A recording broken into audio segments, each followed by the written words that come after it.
People have a lot of different ideas. You know, variety is the spice of life, as people say.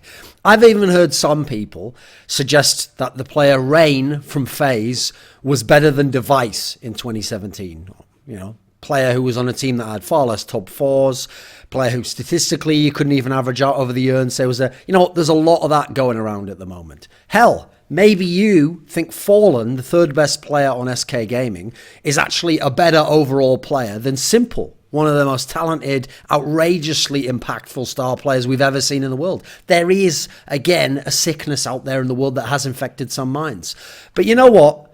The cure is here, guys. We found the antidote to this terrible, terrible problem, and that is esports pools. Because when you play fantasy esports at esports pools, you'll soon have to learn how stats work and which the star players actually are. Because if you don't, you won't be winning fantasy esports. What you've got to figure out is who the best players are, who's going to perform even in losses, which teams are going to go far, but then which players on those teams are going to get the good stats.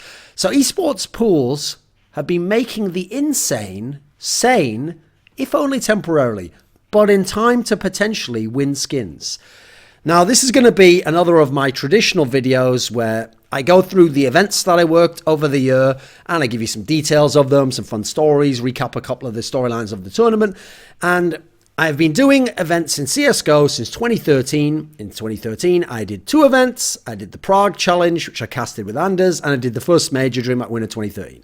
2014 came along. I did 7 events, including the Dreamhack Winter 2014 major. Unsurprisingly, I didn't do any of the ESL majors for reasons that are somewhat famous at this point in time. 2015, so 2013 was 2 events. 2014 was 7 events. 2015, 17 events. This was the year I worked the most. This was when CS3 started to blow up. I worked a major that year, which is Dreamhack Cluj-Napoca. Got to work with many more tournament organizers. That's when I really spread it around and tried to work with everyone so I could get a sense of how good people are, whether you could raise the rates for certain people, whether I actually just enjoyed working those events. And also at that point, I hadn't kind of had my fill yet of working big events. I wanted to see, do I mind doing the smaller events as well as the big ones? What level of teams have to be there to make it interesting? So 2016, I started to pull it back a little bit, but in terms of total days, it was by far the year I'd worked the most because I worked the 2 ELEAGUE seasons and they obviously were many, many days. I think collectively there was something like 70 days worth of work just there alone, which is probably more work than I did in 2015 over the 17 events. So I only did 15 events in 2016, including both the majors actually, MLG Columbus and ESL Cologne. But as I said, I worked a lot more days. Now 2017 was interesting because in 2017, I only worked 11 events, including the ELEAGUE Major Atlanta at the beginning of the year.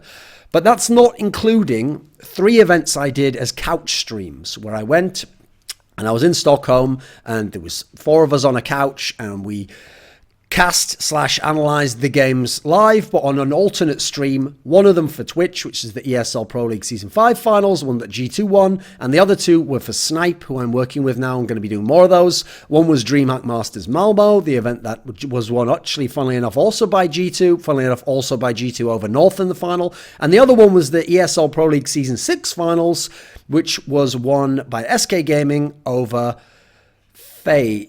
Yes, that's the event I'm thinking of. I don't know why. Bizarrely, I was thinking of... let me think. No, I've got that wrong, actually. It was I didn't do EPL. Why have I thought of EPL? It was actually IEM Oakland that I did there. Yes, that's right. I'll just clean that up. And the other one was IEM Oakland, won by Ninjas in Pajamas in shocking fashion, a best of 5 over FaZe. Now, I actually do think that these couch streams are not only something of the future for Counter-Strike, because I think they should continue. I think they're a great way to use people who actually sometimes wouldn't be on a big event. Certain players or coaches or in-game leaders who don't want to work a big event and might even be at the tournament. I guess that doesn't make sense. And might even, want to go to big tournaments and therefore don't want to have to go to another big tournament when they have time off or don't qualify, but actually might be willing to just take an internal flight within Europe for an hour, go sit on a couch for a couple of games because we only tend to do them for the semis and the final, therefore have some fun, break down the game in a way less high pressure environment, but more fun, and I'd say more cerebral environment actually. And I also think it provides a more unique take on the game because you're getting to analyze the game the whole time during it, and you get to have little sidebars about things things, but you don't have to play-by-play cast the game. Because while, yes, that's certainly a cool feature, and I can see why casual fans like to watch the game that way, that's not the way I would watch the game out of choice, actually, if there was access to Go TV. So I kind of enjoy this setup, and it's more akin to what I'd like to see personally if I was a fan at home. Now, 11 events, not including the couch streams, in fact, even including the couch stream, would still have been the least events I'd worked since 2014, which is funny when you consider the next detail, that I was invited to work at more events than I have ever been invited to any previous year. So I'll give you a quick rundown of some of the big events that I was invited to work at, but sadly was unable to or turned down for my own reasons. So there was the ELEAGUE Clash for Cash, which was that event where the winner got $250,000 in that little silver briefcase, and they just did a rematch of Astralis versus Virtus Pro, which had been the final of the previous ELEAGUE tournament, the ELEAGUE Atlanta Major. And at this event, they just contacted me too late, and I had actually already booked to work for PGL at the EU Minor, and the EU Minor was more days, it was more money. Quite frankly, the matchup for the Clash for Cash wasn't as crazy at that point in time. I realized they hoped it would be a great match. I don't think it was a very good match. Quite frankly, it was kind of crap. And if it had been like Astralis versus FaZe or Astralis versus SK, which would have been epic, I think, I still don't know if I would have done it because I had already said beforehand. And personally, once I agree to do an event with someone, I think I've only once ever actually gone back to that person and said, I want to change up and I don't want to do this event, and can we swap instead? So once I give my word to do an event, I basically do the event. So that just wasn't going to happen, unfortunately. Then, and this was actually all in quick succession, actually, then there was Esl One Cologne. Now, in that particular scenario, that was just a situation where most events don't contact you to work their event until between 2 and 4 weeks before the event. So you actually don't know which events you're going to work or which events are even going to invite you. And so even though, yes, ESL had invited me for the previous ESL One Cologne, this one wasn't a major like that one was. So I didn't know, would they be inviting me to work this? The only event other than the major they'd invited me to work out was ESL One New York. So I didn't know was it an ESL One thing. Turns out it is apparently, and they had invited me to another ESL One. Unfortunately, bit of miscommunication between the two parties meant that they only invited me shortly beforehand, and unfortunately, since I didn't know if I was going to be invited, and one of my favourite bands of all time was playing on the weekend of this event, I decided I was going to book myself into that. Some of my family members wanted to attend the concert with me, so I had it all booked in, even though, yeah, you could have cancelled it, you would have made more money going to do the event still. I didn't want to cancel it in those circumstances. I already knew I was going to do a lot of events for the year, so while I actually do think ESL One Cologne was a very good event, I think it's one of the best events of the year, I did kind of think, you know what, it's unfortunate, but I'm going to say no to this one. So I couldn't work that one, sadly. Then there was PGL Krakow, which came right after ESL One Cologne. Now, I was asked to work for this basically immediately because actually the PGL guys know, okay, well, Thorin hasn't done an event in Poland, especially since the whole EMS One Katowice incident. So will he work the event? They reached out to me. PGL's actually been one of the companies that's been very nice to work with in terms of negotiating and being a very upfront and transparent about what they want and if they have plans to use you. So they contacted me, and I have to say props to them for that. And I basically just told them immediately, no, I'm not going to do this event. I mean, I referenced this in my video that was about the not getting hired for this ELEAGUE major, the Boston one, where the reason I don't work Poland is not really due to any sort of like animosity or anything like that on either side of the equation. Actually, I think most Polish people don't give a fuck anymore. I think a lot of them actually understand now my personality more, especially my own camera personality, and understand what is banter. I think there wouldn't be that big a deal in that particular sense, but I just made a promise to myself in the past I didn't want to go to events in that country, and I decided that was it. So be it. I even said at the time, if there's 10 more majors, so be it. I will miss 10 majors then. Oh, well, that's a shame. So just not happening for that one. So as a result, it was very easy to say no there. Also certainly helps that I knew that in saying no, it meant that some other talent, I won't mention who it will be, would get hired for the event. I think it's cool that other people get a chance to do a major every now and then. I've done plenty of majors myself. Then we had Dreamhack Malmo, which, as I've referenced earlier, I actually did a couch stream for. So I have to say that did influence my decision, because that particular month, another thing I implemented in 2017 is I didn't want to do more than 2 events in a month. When I used to do events in like 2015, 2016, there was some events where it was like 3 in a row. That's just too much work. It's too much travel. Unless you're doing that full time, which I aren't, it just actually starts to degrade the quality of your life. And it means that even the week or two you have at home after those events, you just feel like you're decompressing for a week. You don't want to do any work. You just feel completely wrecked. And it feels like it takes years off your life doing more than, say, 1 event back to back. It's just too many. So since I'd already booked 2 events in that month, Dreamhack, unfortunately, was the third of the events to contact me, and I basically told them, no, sorry, I've already booked these other events. And I also knew that we were going to launch the Snipe Live feature and do the first one of those couches for Snipe, and so I would go there for just a weekend. But the key thing is, I live in Europe, so that's just one flight, no big deal, just go there, do a couple of days, as opposed to also fly to Sweden, but then be there for a whole week for a massive event. By the way, one of the events of the year, but again, timing wasn't that great on that one. That's actually one of the ones, along with the Esl One Cologne, where it's kind of changed my perspective on what I'll probably do in 2018, as I'll mention presumably towards the end of the video. So I did the studio event for that one anyway. Then there was Gfinity Elite Series Season 2, where actually I only went and did the final for that, just because it was towards the end of the year. I'd already done lots of events. I just decided, you know what, this isn't the most high quality event anyway. I'll do a day. I'll do the final because I want to kind of like support UK esports. I think the initiative's certainly a good one, but in that kind of setting, I didn't want to do too many more days. I didn't think it made as much sense to. I wanted to let the like UK native people do it, who actually know all the teams and give you a little bit more insight on the day-to-day matches in that particular sense. And I think all in all, it's a fair setup for all of us. So over 2017, I worked with Turner, who do ELEAGUE. I worked with Dreamhack. I worked with Starladder. I worked with ECS. I worked with ESG, who was a new person I was working with. Never worked with them before. Obviously, their first big event in CS. I worked with Blast, another new set of people who'd never done any events in CS before. I worked with the classic Gfinity, and I worked with Snipe, who I'd never worked before, because as far as I know, I think it only launched in 2017. And so I'm now working with them on a more full-time basis. Not literally full-time, but as in working more hours of the clock, where I'm doing the Snipe Live events and I'm doing the narrative pieces for them.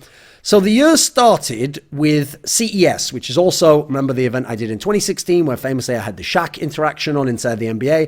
2017 was very different because we didn't have a throw over to Inside the NBA like we did the year before. We also actually didn't have a match. Obviously, it was the road to Vegas the year before to see who got into ELEAGUE, and obviously Optic ended up winning that match, which ended up being pretty key for them because they ended up winning the second season after some roster changes.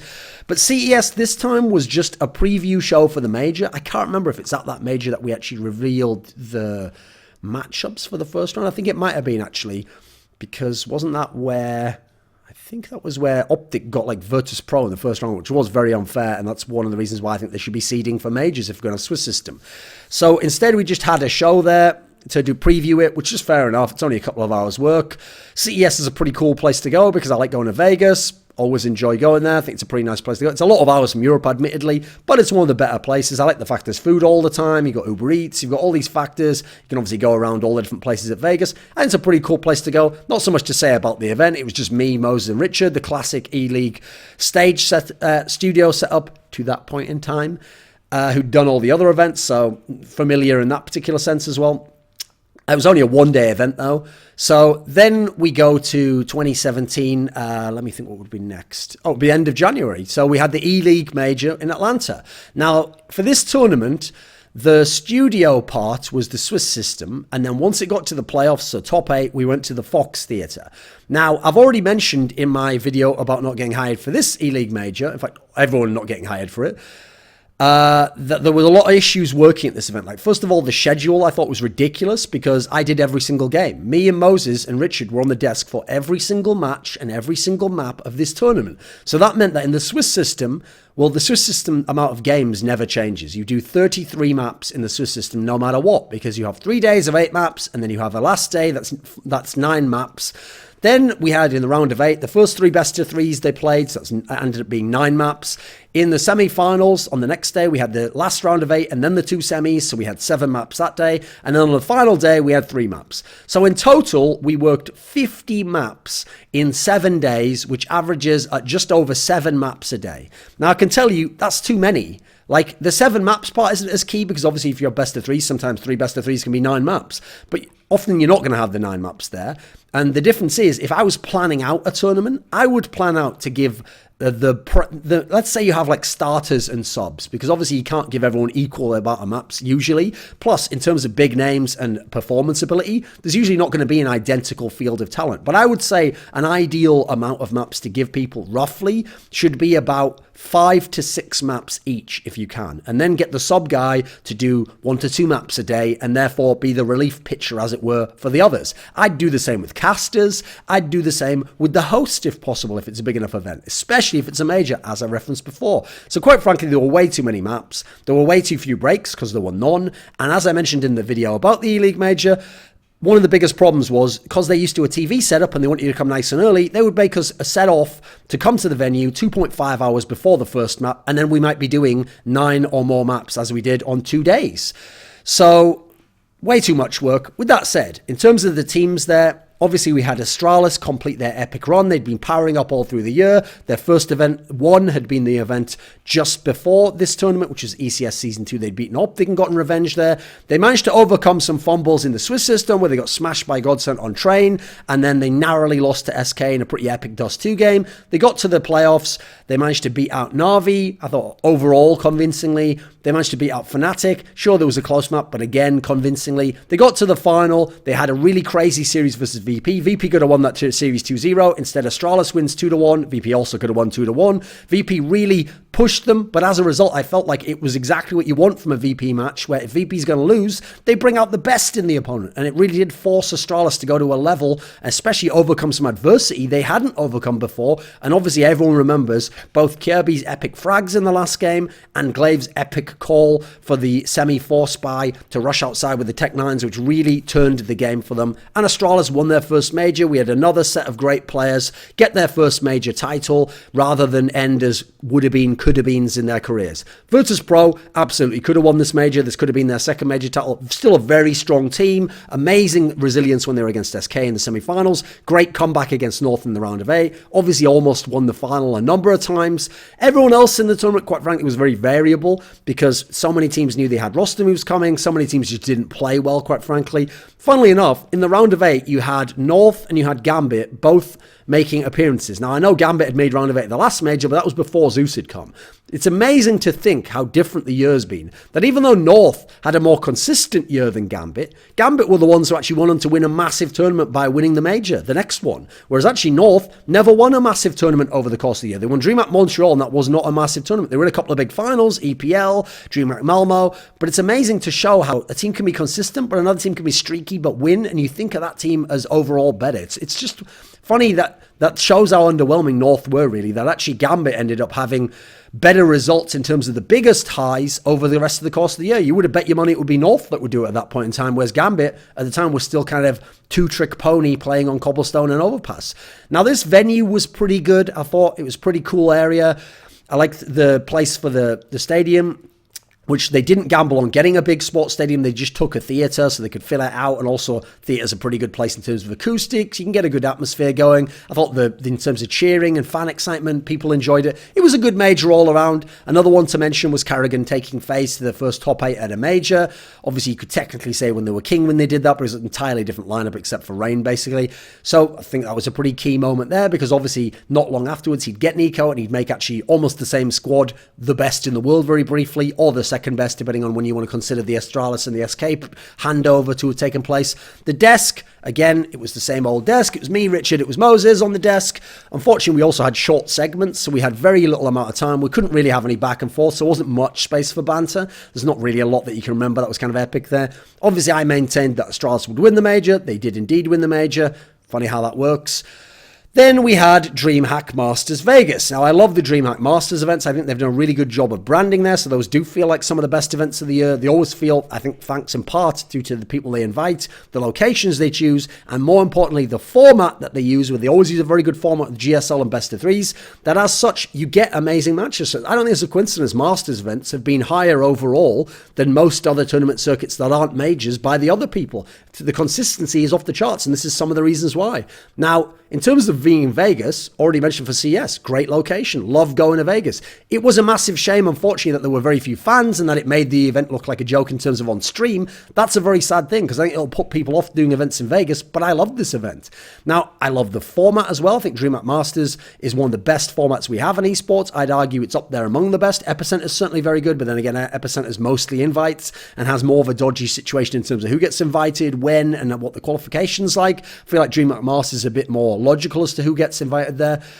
There were, I will say at this event, some fairly underwhelming games though. This was the one where they have every other factor, but the games don't always deliver because you had teams like Cloud9, NIP, Fnatic, and Optic, where they all came with little rosters. This was actually the first event that Fnatic had their classic roster of the Dennis era with Olaf, Crims, JW, And unfortunately, these 4 teams were nothing like their name value. C9 was a bit busted up, and it was actually quite a while before they got back to good form in that lineup for their summer run. NIP was in terrible shape at that point in time, and obviously would later shed Freiburg. You had Fnatic had just put that lineup back together and didn't get it together at this tournament. They didn't really have a solid map pull at that point. And Optic had lost Stanislaw, and we saw that them playing with Hiko wasn't very good. It was overall kind of a whack tournament for them, and they were just wasted talent with that lineup the entire time, pretty much. Then you had Virtus.pro win the event, delivering on what they'd already shown us at the major before. Amazing play, very impressive. This was VP at full force, playing classic VP style. They won. This was actually, funnily enough, their last moment at the top and the last moment for Snacks at the top, but who was probably the MVP of the tournament, was a very, very good player. Amazing fragging, but also all-around high-level play. Even though, actually, I think for this tournament, personally, I probably would have given coldzera the MVP. I forget who I gave it to on Twitter, but I think coldzera overall played godlike, and the fact that his team lost didn't really affect whether I thought he should have won, quite frankly. But great team performance by VP as usual, incredibly resilient. The team that they beat in the final was SK of coldzera, who had a nice run to the final, but overall, I think in large part it was due to the bracket, because they got to play Na'Vi in the round of 8, and Na'Vi, as we saw, never went past round of 8. Typically that year, they played against North, who actually gave them a pretty decent series, and then they had played in the, let me think, who did they play against? Oh, and the other part of their bracket was Gambit, who, that was one of the first top 8s of Gambit as well. So you wouldn't have expected Gambit to give them much of a chance if they made the semi-finals anyway. Now, sadly, I would have liked it if Astralis had been on their side of the bracket, because we didn't get to see that Astralis versus SK with Phelps until way later at ECS in the summer. So I think that would have been a great match. I think Astralis could have beaten them at that point in time, or it would have sparked their epic rivalry earlier in the year. Also, if Astralis had beaten SK and then played VP in the final, Astralis could have finished second while VP could have won. I think that would have been a more reasonable breakdown of the placings, because as we saw in the tournaments later, actually SK wasn't really ready to be elite tier at this point in time. They were very good, but they started to get some things together. I think they just got the nice bracket draw there. They actually had a reasonably close series against North. North surprisingly almost beating them on cash, which was actually a map that North typically didn't play, and turned out to be a very strong map for this Phelps lineup. It was the first tournament with Phelps for SK. They were still clearly figuring some things out, but we already saw that fragging trio of coldzera, Fur, and Phelps was already really strong and would be able to win in the game in a very different way than the 2016 SK. We had Astralis, who lost at VP in the semis. It was an absolute rematch of the final of the major, because they played the same 3 maps again. But this time, VP crushed them on train, as VP had looked like they were going to beforehand. Even though this time around, actually, it was a lot more dominant for Astralis on Overpass, as opposed to having to win by the crazy Zipnik's 1v3 that they did at the major. So, really great series. Sadly, that wasn't really much of a rivalry, because they only really played again later on in the Clash for Clash, at which point VP was already busted up and Astralis was just a much better team. So sadly, that was the end of that rivalry, even though it looked like it was a burgeoning epic rivalry, because those cores had already been amazing playing in the past, and you thought, right, well, they're surely going to be in all the big finals and semis later on. But actually, that was the end for VP, as we know. Now, Astralis had also crucially gotten to smash NiP in the round of 8, which was a big deal for them, because every time you get to beat NiP, if you're Astralis, is a big deal, because psychologically they have beaten you down so many times, even at times in 2016 when maybe they weren't better than you actually.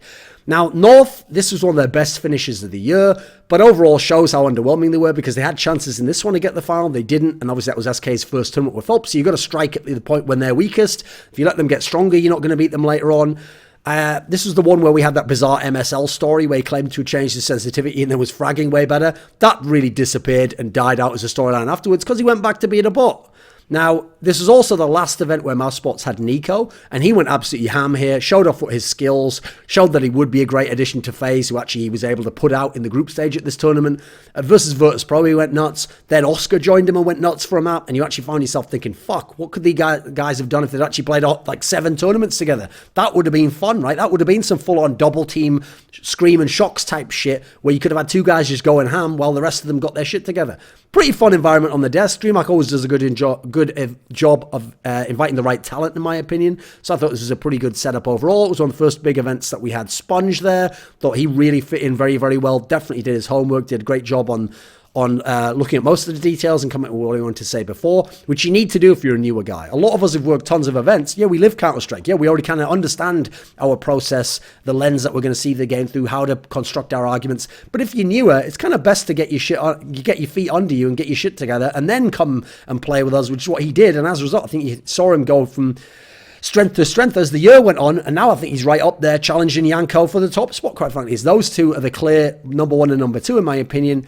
Although, who knows, if Lopez comes back and goes ham and learns a bit more about on-camera presence, maybe he can challenge him for the crown in 2018. So after that, in April, we had the Starladder Star Series ELEAGUE Season 3 offline finals, another one of those events that loves to have a ridiculous name, which is in the classic location for Starladder events of Kiev, Ukraine, place I've been to many, many times, years before I even started doing events. Used to go there as a journalist for SK during the IEM days, where they would have the IEM events there. Now, this for CIS region, this was a nice venue, seemed like a nice enough atmosphere, actually in terms of catering and these sorts of things, and some of the rooms outside of the main hall. It was actually a pretty nice venue in some respects. I forget exactly what the concept of it was, maybe some sort of a theatre or something. I'm not entirely sure. With that said, one flaw to this event was it was bizarrely actually somewhat of a hot environment inside, and for some reason they had to use like air conditioners in the area we were working at. And if you work in a hot area in a suit, first of all, you're going to sweat the whole time, so you'll feel horrible, and you're also think about how you feel when you're in like kind of an environment where it's too stuffy. It's hard to think, right? That's kind of how we felt there. And then also a long event with not as many breaks. Now, admittedly, not many Starladders in the past had ever been this long, but it was that factor that made it a little bit harder to work at this event, I thought. And I hope they will think about air conditioning aspects in the future. Finally, I've got to say, in terms of the setup for the working the event, silly choice for the green room, because they had a great venue in many respects and lots of really great things. But for some reason, the green room seemed to be a last minute decision, and they put it like 3 or 4 flights below the area where we were doing the event on camera. So I mean, if you want to go to the green room, which you need to have time off to watch the games, you had to go down in an elevator 3 or 4 floors. Therefore, you had to set off before the game ends, or you had to run as fast as possible. That type of setup is bad. You want the green room as close as possible to the actual stage area that you're going to be doing the games. Now, in terms of this tournament, we obviously had another FaZe versus Astralis final, a rematch from Katowice. This time, much more competitive than the Katowice final. Really backwards and forth. Not just the last map. People forget the first map was where Astralis stole away Mirage, which is the map you would have actually said FaZe should edge. But then, you know what? The next map was Nuke, which at the time Astralis looked to be favoured on. And FaZe was able to actually comprehensively win that with some great play by, I think it was Kiyashima was pretty good on that map. Then you got to the third map, which was the Inferno one. And that was the one where Astralis was at championship point, but FaZe fought back with some epic CT plays to win the map in overtime. Now, funnily enough, I think that this Mirage game here, which Astralis stole from FaZe, was a big reason why they were so willing to play Mirage going on. Because first of all, Device was very, very good on this map and really had a good handle on how to play the CT side. It was one of his best maps over the year. And I think actually Astralis just fell in love with the map a little bit too much. That and Inferno, they really got too enamored with because of certain key results they got early on in their kind of focus on those maps, as opposed to going to some of the other maps. Probably also hurt them that they lost Nuke here and therefore didn't force Nuke against teams like FaZe in the future, because obviously we saw them play it, I think actually the next tournament, IEM Sydney, and win on it actually. Now, thought this was a really great match, and quite frankly, if Astralis had won that particular final, I would have crowned it the Age of Astralis. It would have been an era, they would have had a great run of tournaments, and they'd have been the key thread in all these tournaments. But alas, that did not happen, and if things don't happen, well then you can't pretend they did, right? As or many fans may now be shocked to imagine. This was, interestingly enough, though, FaZe's only title with this lineup. So actually what's crazy is if Astralis wins this, FaZe is remembered as a runner-up team, because in that scenario, they would have ended up runner-up in 4 straight tournaments. So I'm actually glad that they did win this one overall. I actually think, funnily enough, this is a scenario where they probably should have lost this one, but then they probably should have won the ECS one. So it just shows how bizarre Counter-Strike works out in that particular sense, because if you get yourself in enough finals, you're going to win one sooner or later, and it might not necessarily be the one you were most favoured for. That's why to be a truly great team, you've got to give yourself lots of chances, not just one chance where you're very good at that tournament and you win or you don't, and then people judge you for all of time with that. Now, SK and Virtus Pro, you might remember, famously failed this one in the Swiss system, as they also had failed at Katowice, which really put like a question mark on what's happening to these two teams. Obviously, VP never recovered, really. SK did recover right after this tournament, so you kind of saw they were getting their shit together. Funnily enough, Thops was still playing well at this point in time. Cold Zero was still a monster. Fur was still having good stats. So this was kind of a bizarre one for them to fail. But then again, one of the reasons they failed was they played, I believe they played against FaZe, I think.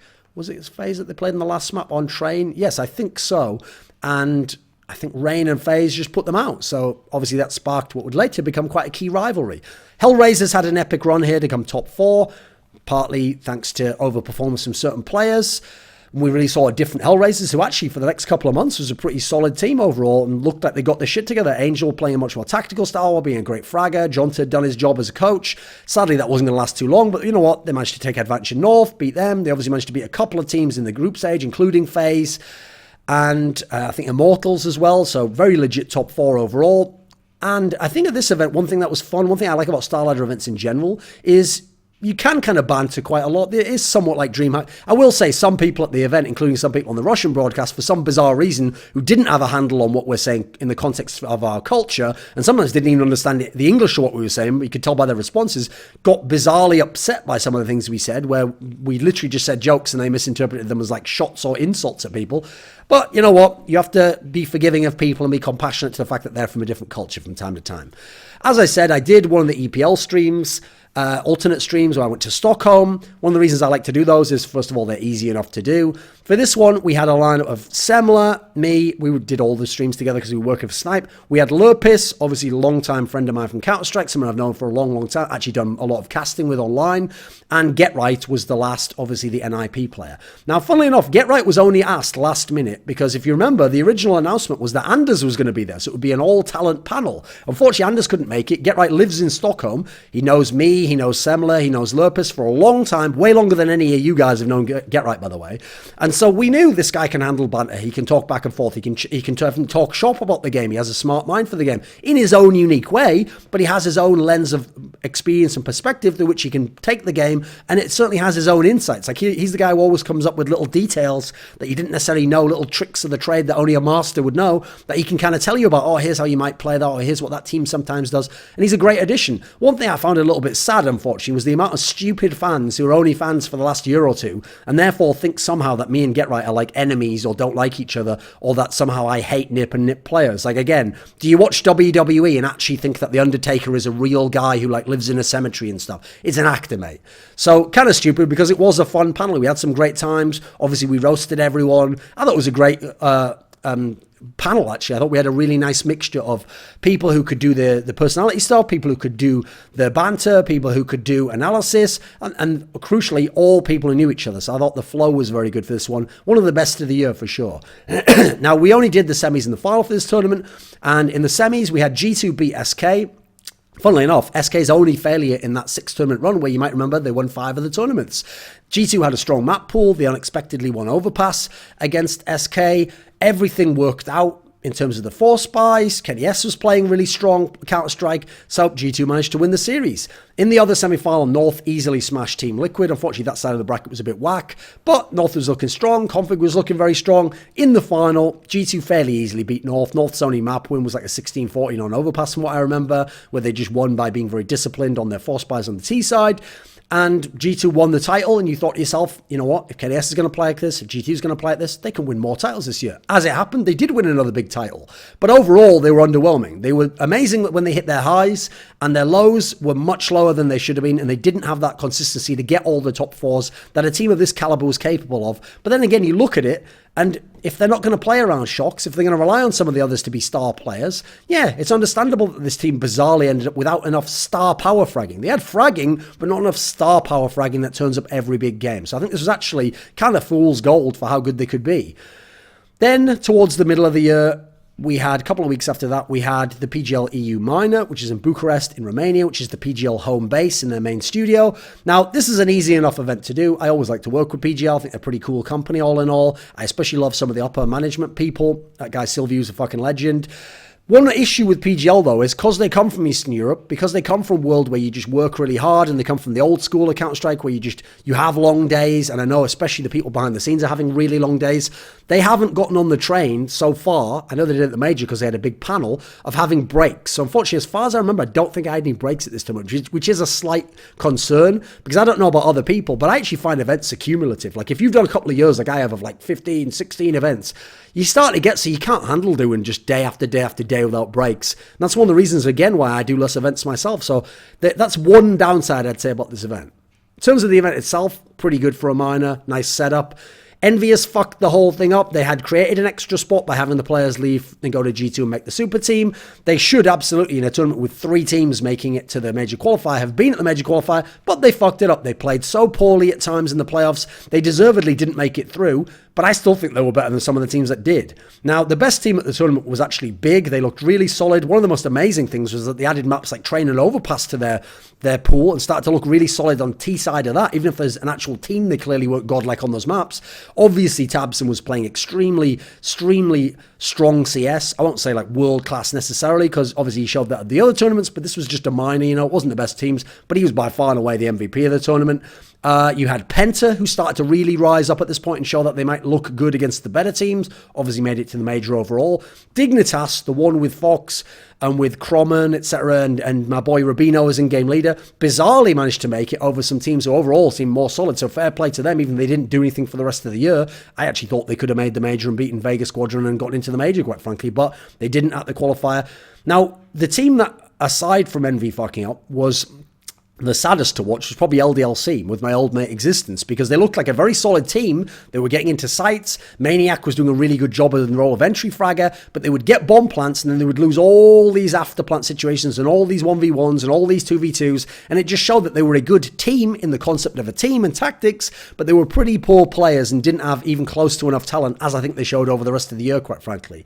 One interesting detail about this one, because the talent team was like Henry G and Sado were the casters, Red Eye was the host. I actually did a number of events with Red Eye that year, and it was me, and it would have been Yanko, but sadly Yanko didn't make it to the event. I think he had problems actually traveling because he had to get a visa for some other tournament, maybe for ECS in England, which was the week after. And so the other person we had was, and so I sadly, that's actually why we didn't get breaks in, because we had to cover for Yanko. So fair play on that one. And the new person we had was Harry GG. I think this is his Twitter, right? And I've never worked with this guy before. I have to say, we gave him the traditional treatment when you come to the top tier. If you're a new caster, which is we bantered him quite a lot. We roasted him a bit because, first of all, he had a lot of classic young person problems of like referencing the one thing he's done in the past. I think it was like the G-Force Cup or something. He referenced that like 700 times. So yeah, we would be like, oh really? Did you go to the G-Force Cup? Oh, do tell me more. After he's told us like 700 times every time referencing Penta, or the Kingwin team, I think it was one of the Polish teams, right? But all in all, seems like a guy with talent, very, very new in his career, has a good voice though, decent flow, probably needs to stop saying fucking okay to everyone when he doesn't actually mean okay, but you know what, he's still new, he's still getting his chances at the top. You got to grind your way up. I think he's generally got a good attitude, seems like a pretty positive guy. Then after that, a week later, we had ECS Season 3, which was at Wembley, obviously a classic venue, not the stadium, which England play in, but the arena part of it. Pretty cool venue all in all. Had a pretty nice atmosphere, looked like a packed crowd when I got there. I think ECS got very lucky with the teams qualifying, because they obviously only have 4 teams representing each region, but they got the right 4 for each region, quite frankly. So they got all the top European teams, and that meant we had a stacked event. All in all, they had great games as well, because you have great teams, you can have a chance for great games. Again, I don't think the format's that crazy good at ECS. Like, they have the 2 best of ones to get to the semis, but I do think that the match is delivered here, and we had a lot of great games. Now, this tournament was won by SK Gaming. Really helped solidify them as the dominant team going into the major, whereas if FaZe had won, that would have been a great back and forth between them and FaZe, because FaZe had won Star Series, but then SK had beaten them in Sydney, and now this was a best of 3. So I thought really this was FaZe's chance to beat them, but you know what? SK won, fair play. In the playoffs, it was epic games. They narrowly beat Astralis, they narrowly beat FaZe. Both series, they could have lost 0-2, 1-2 over the second and third maps, but they didn't. They prevailed, because guess what? That SK core is one of the most clutch cores we have ever seen in Counter-Strike, and so they win close games. In the group stage, they had the much harder group, and they really cleaned it up, quite frankly. They had G2, they had FaZe in there, they easily took care of that group. FaZe actually very much could have won this tournament. They smashed the first map, I think it was Overpass, right? Then they played Mirage and Inferno. Both times I think they lost in either 16-14 or overtime, probably overtime, I think. And both times I thought they were in great position. They had 1 or 2 rounds not go their way, some amazing clutches, some great play by Cold Zero and Fur, and therefore you were able to have SK Gaming win the tournament, and FaZe didn't. But this was the one for me that was the one that got away for FaZe. This is the one I felt like they should have won. Astralis had a great performance, really showed they were still a world-class team. They narrowly beat out Team Liquid, but then they got to the semis. They had that first matchup against SK in a best of 3. They were so close to making it through to that final, having the rematch against FaZe, but they didn't. SK prevailed. Great performance by Device, great performance overall by Astralis, but you know what? They failed in some of the clutch moments. SK won in some of the clutch moments. Deserved final for SK. C9 finished top 4, but quite frankly, I didn't think was that great. Sure, they beat Astralis. Sure, they beat, who else was it, that one? Fnatic, but Fnatic was actually kind of an underwhelming form at this point in time. Then in the semi-finals, yeah, they had a close game on Mirage, which was one of their better maps against FaZe, but FaZe still won with individual plays, and then they just got murked completely on the other map. So I thought that this was one of those top 4s from Cloud9 that's kind of like empty calories. Like, it wasn't really a top 4. You're top 4 because you get straight top 4 if you get out the group, and you just won 2 best-of-1s. So winning 2 maps in a tournament doesn't really feel like a top 4. So I felt that was kind of a bit whack, that top 4, but whatever. Team Liquid started to get their shit together, but obviously hadn't done all the role swaps, but still looked in pretty good form overall, considering they had to obviously try and beat Astralis to get out the group, which they couldn't do. Pretty good talent for this one, especially because they had some people who are at events much less frequently. They had Daze, who I've actually never worked with on an event, and they had Lurpis, who I've obviously worked with on many events, but not so many in the latter years, and mainly did this event at this point in time because it's in London. That's where he lives and works for his job as an investment banker, which he still was doing at that time. I thought one feature was actually very cool was when I actually got to host a match. I forget which one it was. It would have been one of the group stage games, but I got to be the host. Funnily enough, there were all sorts of tech issues, but you know what? I've done hosting before. I hosted the MLG X Games Aspen, where I was the host and one of the analysts with Flaren back in early 2015. I actually think, bizarrely, I'm somewhat suited to do hosting because I can roll with the punches when people tell me I'm here, Phil, or they tell me, oh, you can throw at any time. I'm kind of good at making the segments finish out there. I also can handle some banter, so I can make light of the broadcast without wrecking it, you know. I thought all in all, I handle that pretty well. With that said, host is one of the roles that doesn't get any breaks in esports, gets paid the same as the analyst, so no, I wouldn't do it in that particular sense. Why the fuck would I want to? It's more fun to be an analyst, right? Even though it's fun as a one-off to do hosting, certainly. As I said before, I did the Gfinity Elite Series, which was a tournament which was mainly amateur and semi-pro teams.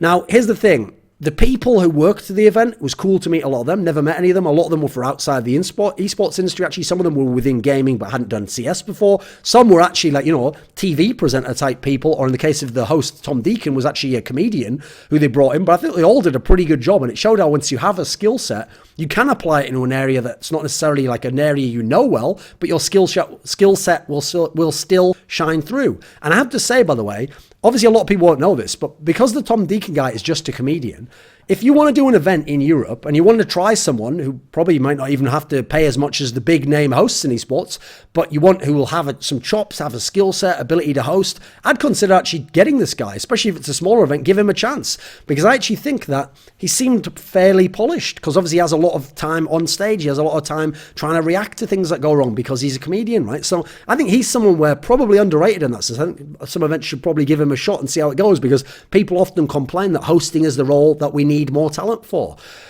After that event, because the level of play wasn't very good at that event, quite frankly, and I will just say, actually, generally one thing that sucks about the Elite Series was even though some of the teams, in terms of the money they were getting and the opportunity they were getting, should have put in a lot more effort and been a lot more serious, a lot of them did fuck around and quite frankly acted like, we got the money anyway, but we didn't practice, this roster's already died, which quite frankly is pathetic and is one of the reasons why I hope the UK scene stays dead in terms of teams if they're going to behave like that, quite frankly, because you don't deserve to play at a top level if you're not at least going to respect yourself and the game and put in the hours and then see where the chips fall. After that, a couple of months later, after the player break, I had the ESG Tour event in Mykonos, which is a Greek island. Now, here's the thing. A lot of aspects of this event were nice. You had a really nice villa to stay in. You had, obviously, a lot of sun. Now, here's the thing. Not really that big a fan of those qualities personally. I can understand why players and other talent enjoy them. I'd like to just be in a nice hotel. I'd like it if the sun wasn't shining personally. I don't give a fuck. If I see the sunshine, I close my motherfucking curtains. You know how I do that shit, nerd life. But another factor that I wasn't a fan of was there wasn't much in terms of shops nearby because you're just in the middle of the countryside, and as such you needed a car to get around, and generally I prefer it when you can kind of walk around yourself, but whatever, not a big deal. It was just a few days. Now this was obviously the one where the event started and we had a helicopter intro where we flew in a helicopter, pretty epic. With that said, chances of dying in a helicopter were apparently quite high. I wasn't really necessarily relishing the idea of dying with Lurpus and Red Eye in a helicopter. Not really the way I want to go out, but whatever, cool one-off experience, I guess. This is the one where at the beginning of the event, the wind blew a gazebo, so it blew onto me, but whatever, I rolled with it. Wish someone could have run out and actually picked it off me, but people thought it was too funny, so, well, I guess we'll just do that to them, shall we, when the production fails at an event. Now, At this event, the desk was me, Red Eye, and Lurpis for the whole event. Obviously, an old school desk. We've all been on Counter-Strike a long time, longer than practically anyone watching this video right now. Mouse Sports won the event, which was very unexpected when you consider who was there. It was their first event with this new lineup. They also won, quite frankly, not in a fashion that looked like it could be replicated. And in fact, they didn't really replicate this fashion whatsoever. They never really played like this again. They just won by having Monster T-sides and Oscar and Sunny either taking turns to go ham or Oscar generally carrying most of the maps with super aggro T-side AWPing. Exactly the shit everyone used to rave about him doing in FPL games. He was doing in actual official matches versus good teams like Virtus Pro and Team Liquid at this one. Team Liquid almost won the tournament. This was the first of their big tournaments where they did all the role swaps and they got to the final and they were even on the 5th map. Really strong event from them. I actually think if Zeus hadn't have gone on, I think it was Train in the final, I think they might have well won this final. I thought they were in position to and they had all the pieces there. Obviously they had the match of the tournament by beating SK in the semis where JDM had an amazing game on Inferno.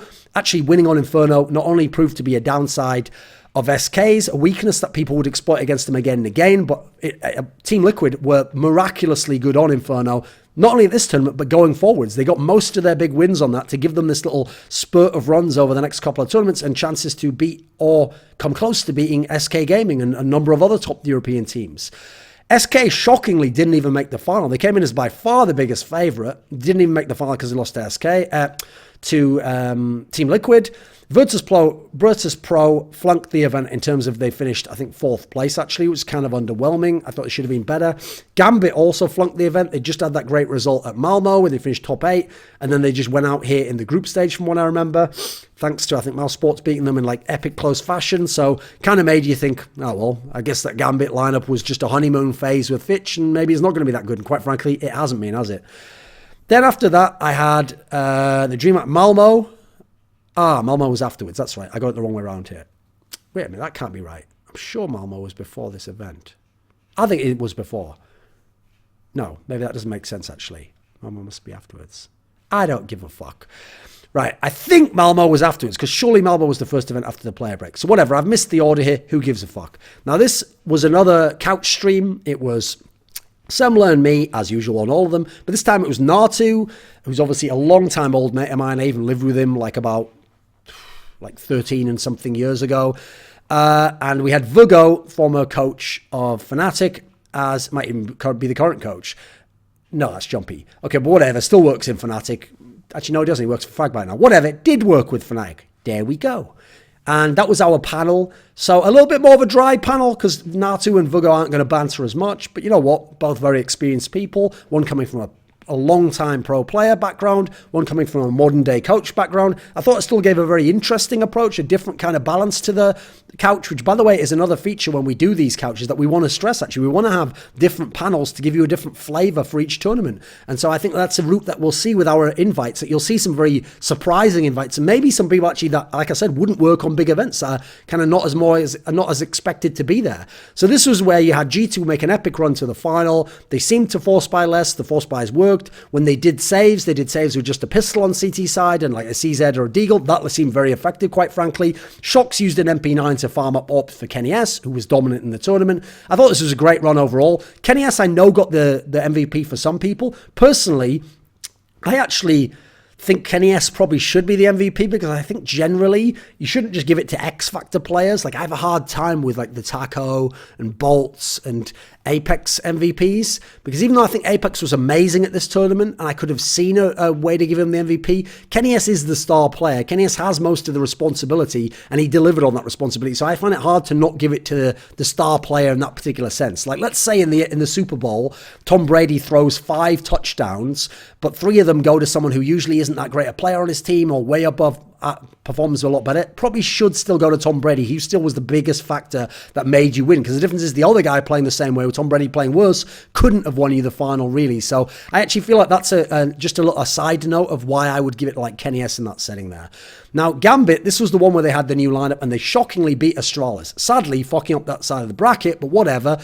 And so as a result, you had Gambit, thanks to that weird CT passive play, which they didn't really do again, and wasn't really like any hallmark of that lineup, combined with Fitch, no one knowing how he'd play and him being pretty good on the T side, actually, somehow fitting into the lineup, and they managed to go to top 4. Now, Nip also made a run to the top 4 thanks to an epic series over Na'Vi, the new Na'Vi lineup, and which had Zeus back. And Nip was looking pretty good. Obviously, they hadn't been in good form over the summer. They hadn't been at the major, obviously. And looked decent enough, but deservedly so, lost to G2. And obviously that was one that had a key storyline, which was that Rez got really exploited on Cash in the semis.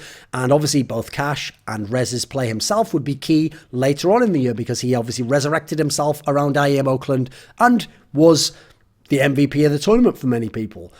Then you go to SK, lost in the round of 8. So that really started off their troubles, because losing the round of 8 to Astralis at the major, no, that's not a big problem. That was the other best team there. And, you know, if you hadn't lost them, you probably would have won the major. But actually losing here and losing in the fashion they did, where they were so close to having G2 beaten, started off their problems that continued at Mykonos and then continued at ESL New York, where they weren't making finals finishes or winning, and they were losing to teams like Team Liquid, G2. So this started kind of the end for the Phelps lineup, although we'll have to see what happens at this major, obviously.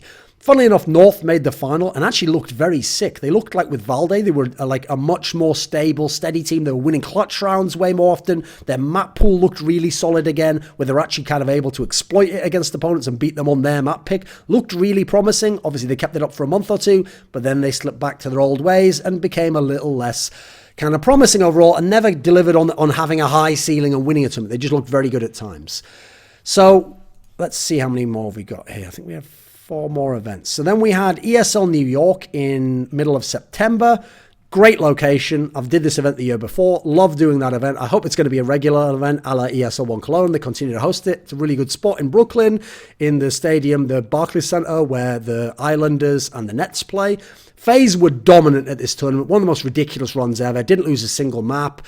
Funnily enough, what's crazy about this one is this is the tournament where people only made them play the maps that they wanted to play, the Mirage, Overpass, and Inferno run. So they just dominated the shit out of those. I think Rain actually overperformed, which put them even more over the top and meant that no one could win a map against them. Although you got to give Team Liquid credit. Team Liquid very nearly did get them to overtime or win on Overpass in the final, even though FaZe managed to win 16-14. Team Liquid themselves continued their Mykonos form and had an amazing run here. They beat Virtus Pro, Astralis, and SK in best of 3 series. That is massive. That's better for me than anything any other NA team ever did in CSGO in a single tournament. So they had a very strong Inferno again, which was obviously one of the flavor of the period team maps that everyone was willing to play, and therefore they got a lot of wins on it. They looked shook in the final, quite frankly. You have to remember, you know, Twist is a 17-year-old kid. ELEAGUE hasn't been in that many big finals. So I understand them having their issues there. Twist only really started to get his shit together towards the end. Nitro and Stanislaw had terrible stats for the tournament, but Stanislaw at least played the lurker role, even though he fragged terribly. And Nitro actually, I thought, played pretty solid as an entry and did a good job as an in-game leader.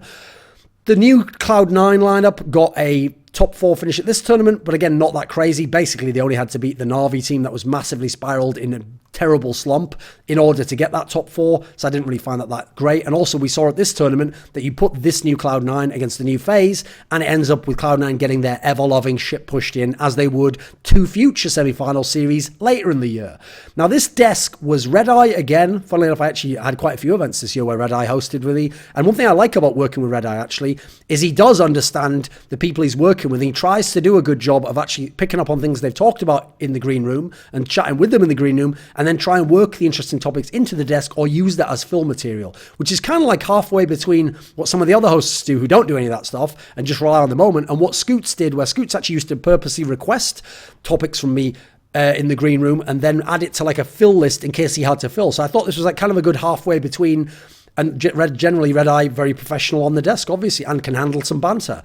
The other person was Sponge, who I worked with at Dreamhack Vegas, but I'd never worked with as the sole person on a desk, because this was another desk along with ELEAGUE, actually, and Mykonos, where it's just the 3 of us. It was just 2 analysts and a host. Now, I will say, I much prefer a 2-analyst, 1-host setup, as long as you have some time for banter between the analysts and to go back and forth on some topics and really get into the analysis. I think it just provides a much better desk than a 3-person desk. Not a huge fan of those generally, although I understand it allows more people to be hired and worked onto the desk. You just get less time to talk and less specifics to go into, and you can't really address someone else's point. I do think generally events should have more breaks, but it didn't matter for this one because we were only doing, let me think, what did we do? I think we only did, I forget which games we didn't do. I can't remember anyway. But we didn't do that many games at this one. The schedule was fantastic for this tournament. I really, really enjoyed it. I thought it allowed us to all be at our best the whole time. It's one of the only events I've ever done, a massive event, where I felt fully rested, properly fed, like I'd had all the time to analyse the games, watched all the games. I thought actually it was fantastic in that sense. And even though I know people still have some issues with the ESL aspects on the stream or how they handle, I don't know, giveaways or premium merit, I don't interact with that. I just have to say, behind the scenes, they've gotten a lot better over the years, and they're now really kind of running more of an efficient ship, and I thought this was a fantastic event. Then one of my last events of the year was the Blast Pro Series. As I referenced in my video about that tournament, it had a great venue. It had amazing treatment, the best treatment ever for any event that we've ever been to. They paid really well. They took care of everything. Unfortunately, tech issues from one or two people who were not high up in the org really fucked them on that first day, even though, yes, I think the second day they got it together and the in-house experience in the Royal Arena was amazing. I thought the format was very unusual, but again, I don't mind having an unusual format for a one-off tournament. It's a way to make yourself unique. Yeah, they probably should have done 2 games simultaneously, not 3. That's probably too many. SK won in epic fashion because actually they came back after a fairly slow start. They'd lost to FaZe on Mirage. They lost to Astralis. I think it was on Inferno. Probably on Inferno or Overpass, but I think Inferno. They started the final down a map after Dupree's heroics on Mirage, and yet they came back to not only make the final, but then win the final in epic fashion, down championship point on the 3rd map on Cash, thanks to some epic finals opening by Fallen, who played like a monster on the 2nd and 3rd maps. Astralis themselves had an amazing run because obviously they didn't have Device, so they had to move Dupree over to the opening role. Then they brought in Dennis, who's Swedish and doesn't speak Danish, so they were speaking to him in English. Obviously the old Godsend and former Fnatic player. He played like a monster during the group stage, really, really strong performance. Dupree played very well. All in all, pretty amazing tournament for Astralis because they played in different fashion to normal, with a different setup. They had to adapt a lot on the fly, only play a few maps, but they almost won the fucking tournament. FaZe was actually underwhelming at this tournament. They looked in prime position to make the final at some point. Due to their game against Astralis, they didn't manage to make the final, sadly. And so we never got the Astralis versus FaZe final, which I think would have been more fitting. And also with Carrigan there, would actually have given you more of a storyline. Obviously, the fact that SK won means you can't take anything away from SK. But I think actually FaZe kind of fucked that one up, and it could have been a FaZe Astralis final because it was within FaZe's hands, if they'd have beaten Astralis, to have been in that final. Now, this one I thought had a great talent list. They really did shell out to get all the talent they could and to have a great desk mix-up and to give people different games and different flavour of games, which is kind of crazy that an event like this had all this talent, and yet a massive major like the ELEAGUE Major Boston had way less talent with way more games to be done. So I had 2 more events after that. One was a couch stream, which was not EPL. I was wrong there. It was IEM Oakland. And this was the one where we had Semler again, we had Lurpus again, and this time we had Pimp as the 4th guy. Pimp's also a player I've known for a long time in CSGO, friend of mine, someone I've managed to recommend to certain teams and help him get around, and someone who I've always thought is actually a better player than people realise. Sadly, he's had to play roles that haven't really fitted him as a star player for the last couple of years, and so I don't think we've really seen the proper Pimp again. I hope he gets onto like a mid-tier team. I would actually hope something like one day a Mouse Sports or a Penta, Sprout, whatever they might be called, these sorts of teams, and can maybe start to show off his skills again and show off his all-around game, because he actually has a pretty good all-around skill set, even if maybe in the modern day he probably isn't going to be a star with how many great players we've got. But good mix there again of people who can banter, talk some shit, have some experience as players, have some experience as analysts, have some experience as commentators. Pretty good mix all in all. Again, we only did the semis and the final. Now, NIP won the tournament in incredible fashion. I obviously did a video about that, and they won with so many factors going in favour of them. It's no wonder it was a fluke one-off win, but it was NIP magic again, wasn't it? Because they had the threat timeouts. They had Rez way overperforming against SK and play way better than he ever had in his career. They had Exist do nothing for the whole tournament, but then clutch out the 5th map of the final. They had Forest fragging massive in all the map wins. They had Get Right pull off a classic patented Get Right flank on Inferno to help them beat SK rather than have another SK FaZe final. Now, FaZe, I do think, blew this tournament. They were in position to win this tournament. They had the right opponent to win this tournament. They only had to win one of them 3 maps that they lost to win the tournament, and they fucked it all up. If they'd have won this tournament, it doesn't matter that they lost the other tournaments to SK. They would have won way more tournaments in the same time span, and therefore they could have said, this is our era. Like, you know what? It doesn't actually matter if you lose to an opponent. That doesn't make it not your era. During Fnatic's era, they lost to TSM, the Danish team, in the majority of the best-of-3 series that they played them in. But it was still a Fnatic era, right? People who say that you can't just haven't even paid attention to history. Now, I do think, though, that we saw FaZe's map pool exposed here, because they faced finally a team that played all the other maps that they didn't like to play and then overperformed on some of them. So we saw that this was the issue for the FaZe guys going forwards, and when you consider they couldn't beat SK, they actually needed this title to really assert themselves as the clear-cut number one with no dispute to be had. Now, C9 again made a top 4, but sadly, again, couldn't do shit against FaZe. They really it's a mismatch for them on all levels, and they don't have a Carrigan, so shit out of luck there. Map pool, fragging style, firepower. There's nothing that they have that goes in their favour, so unsurprisingly, they get their head smashed in every time they play FaZe. Now, them losing on Train to FaZe, a map that they should be better than FaZe on, did kind of set FaZe up to get fucked by Nip, admittedly, because FaZe did so well, they thought, yeah, no problem playing against Nip. Now, I think actually Nip should have actually lost to SK in the semis. But I have to say, the Inferno Gambit by Nip, and then the way they exploited that with the great timeouts as well, was very, very impressive. And so, deservedly so based on that play, they did get to the final and obviously end up winning the tournament. My last event of the year was a single day. It was the final of G-Finity Elite Series Season 2. I only did the final. Bizarrely, very poor games. I thought this would be way more competitive. Sadly, it wasn't. It was the Epsilon team and the Envious Academy. Envious Academy just rolled over them. The Epsilon team that had played in the semifinals just did not show up whatsoever, which is a bit sad. It had a good atmosphere all in all in terms of the crew. Again, the people who worked on that event knew it wasn't going to be a massive event, but did their best. I think it's a good initiative. I'm glad there is big esports in the UK still, that they're willing to invest money in it. Sadly, as I said, the teams don't treat it as seriously as they should. Some of them, quite frankly, don't deserve those opportunities. I say fuck teams that don't practice properly or already make a roster move before a tournament's over. Grow the fuck up, will you? Be professional. Try and actually do something great with your career rather than fuck around and have excuses as to why you didn't perform. Because I think excuses are whack as fuck, quite frankly. Now, as a final detail, I want to say what my kind of thoughts going into 2018 for events are. Because I already managed to limit the events I did last year, despite getting invited to so many. Now, admittedly, I do think I took the wrong strategy with that. Some of the events I turned around, and I'm not going to tell you which ones, that I turned down, were also because I told those companies months before, if you want me to work your event, contact me more in advance. So some of them I did try to sort of, not necessarily punish, but disincentivize them from in the future waiting so long to invite me.